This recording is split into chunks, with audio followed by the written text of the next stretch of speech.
Welcome, everybody. Welcome back to 15 Good Minutes. Happy New Year. JR, how you doing, man?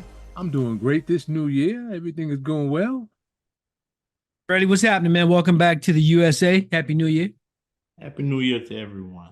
This Monday is the championship game, right? NCAA Football Championship game between Michigan and Washington. We're going to preview that game here today, but before we do that, we're going to talk a little bit about how they both got there. Um, you know, yeah, I'm gonna start with you. You picked Alabama. They didn't deliver for you. What did you see in that game? I mean, what were your feelings? Let's start with that game, right? Alabama, Michigan, which was pretty significant. Give me your take on it. My take on it was Michigan came out with a fierce defense that I don't think Alabama was really ready for. Uh, I mean, 5 sacks in the first half. I mean, and it wasn't by like the same person. It was like everybody was getting in on action. They didn't give my man a lot of time. He had to get rid of that ball, and fortunately, it was the second half for him.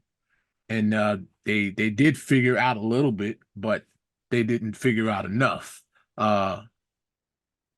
I think Michigan did well to win. I think that their offense didn't help them a lot that first half, and pretty much the second they did enough to win, I should say.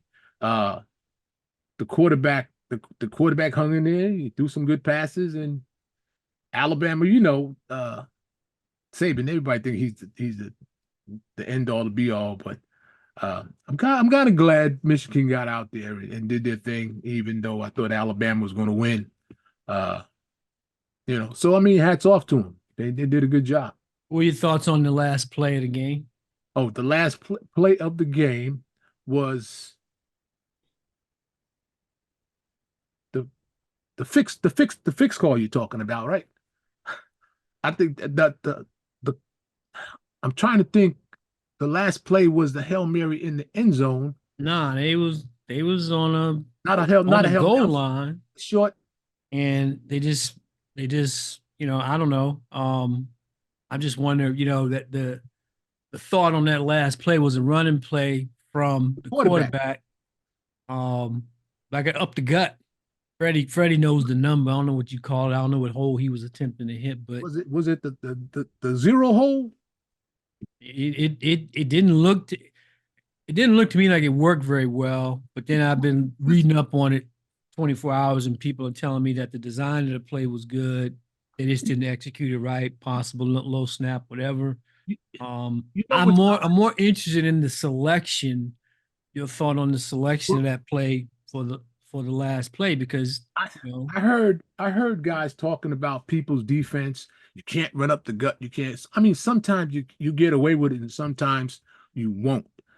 But I think everybody would be thinking that something's going to go up the middle. You know what I'm saying?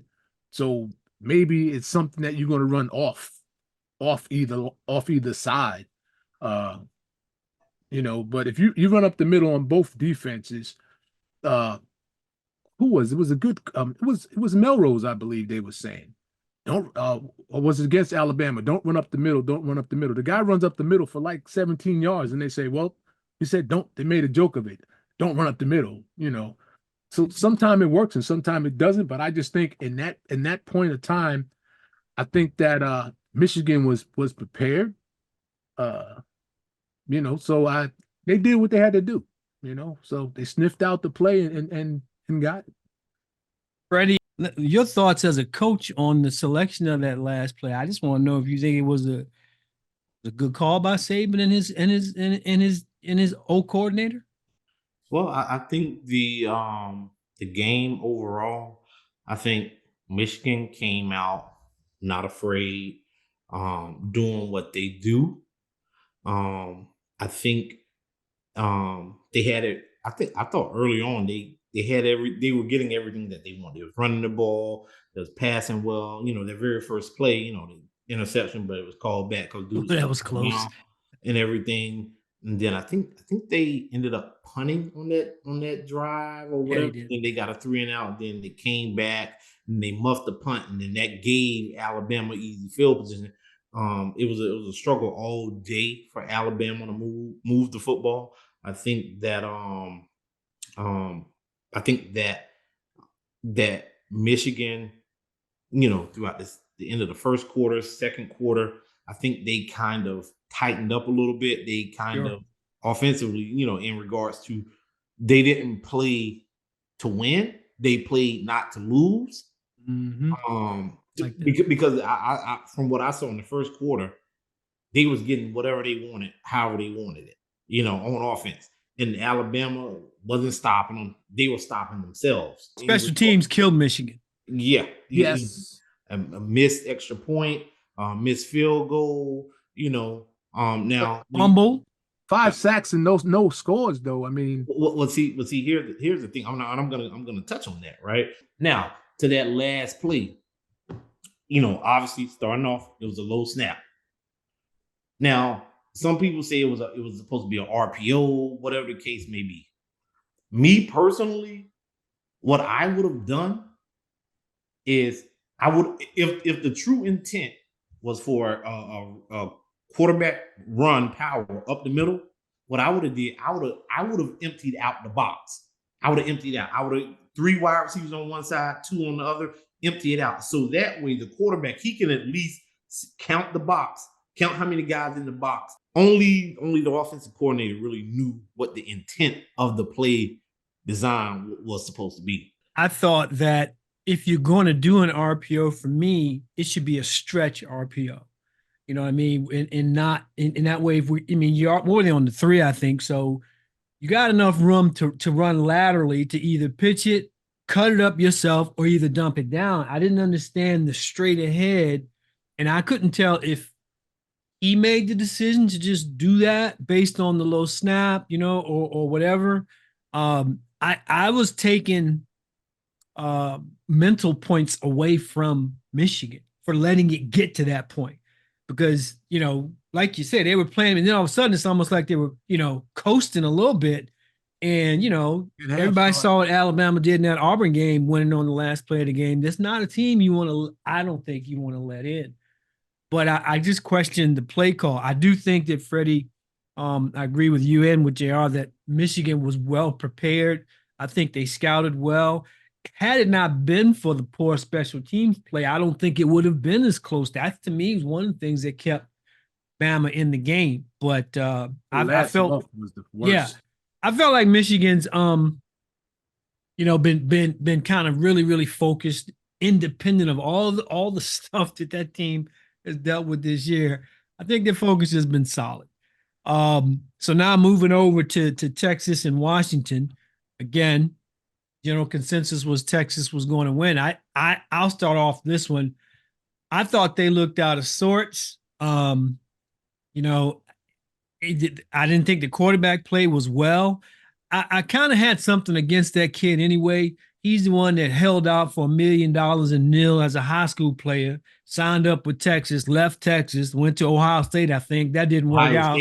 Ohio State then went to Texas. Went back. Yeah, then came back to Texas. So I questioned his motivation anyway, but I thought Texas was a good, strong team this year. However, this was the 4th or 5th game of the Huskies that I had watched this year. I just like them, and I know they're coming from a conference that's ending this year in the Pac-12.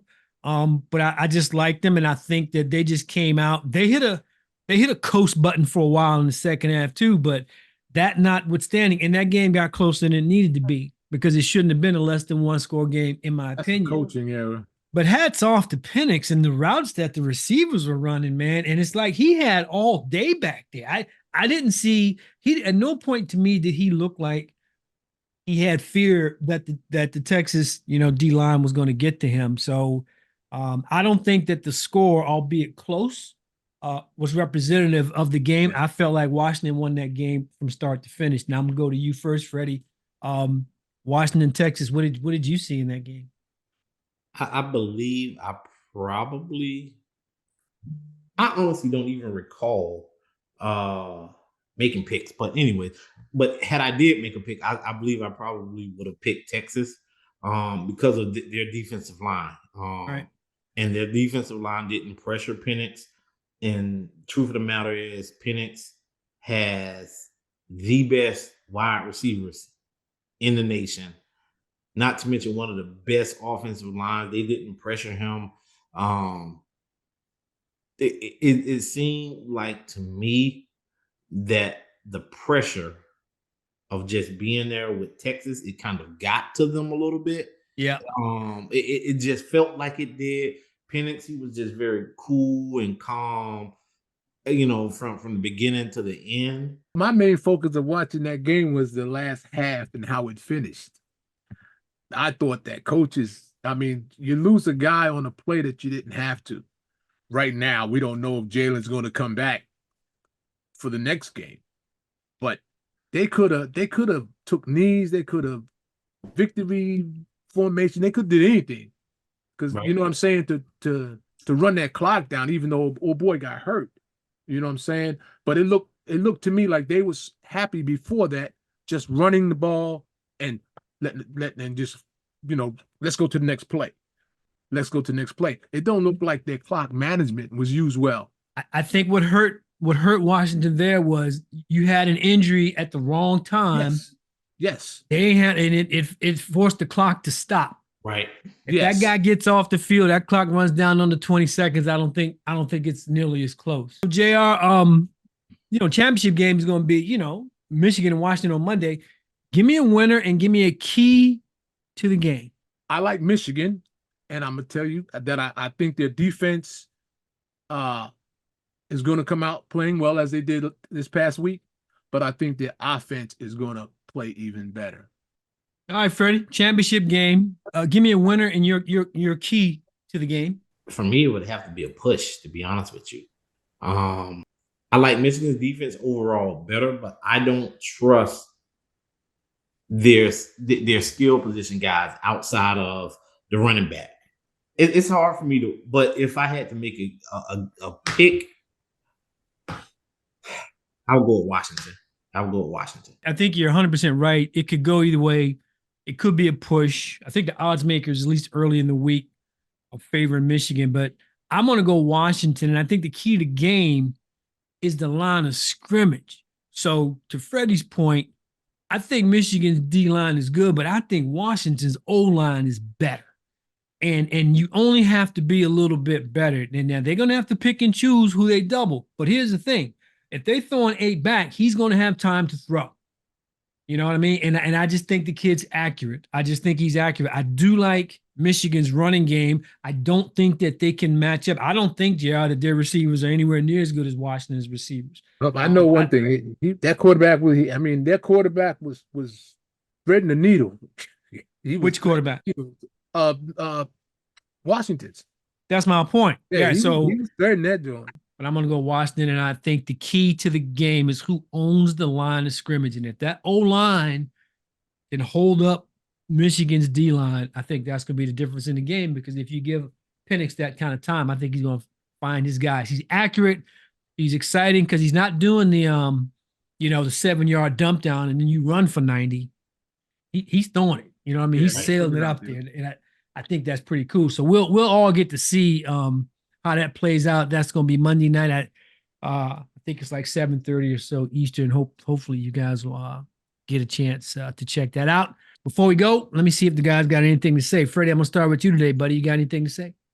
No, just the second day of the new year. We have 363 days left in this year. 2024 is going to be a very interesting year for everyone. It's a lot going on, politically and everything like that. 2024 will be a very interesting year. JR, how about you, buddy? You got something to say today? I've got a little something to say. All right, let's go. I don't know, NFL commissioner, college people. I just want us to get some of these calls, obvious calls, right. I see a bunch of hit out of bounds not being called. There's just too many. For it I to think be that one with the Detroit and Dallas was big. Yes. It's just too many. That's all I got to say. I think you're not. I got something to say is football based too, and it's only because I'm not a football coach. Going back to the Michigan Alabama game. Now, I see it all the time, NFL, college football, where if we're starting the game off and I'm playing against UJR and Freddie tips it up and out, I win the tip. I'm going to defer because I'm coming out in the second half. I want the ball. I don't want to second guess any coach, especially somebody as good as Nick Saban. But why you would win the overtime toss and defer blew my mind. I think it doesn't matter in overtime because in overtime in college, both teams get a shot from the 20. Oh, I know that. And what Michigan did was score first and make you have to score a touchdown. This is what I'm talking about. I know they get another shot. I'm not saying you defer so you can score and go home. I want to be the first one to have an opportunity for a touchdown, not a field goal. I want the pressure to be on the kids on the other side of the ball. Just like with Alabama, you had to score 7 and you won the toss. And so in overtime, because it goes both ways, I want the first opportunity to score a touchdown. I ain't deferring that.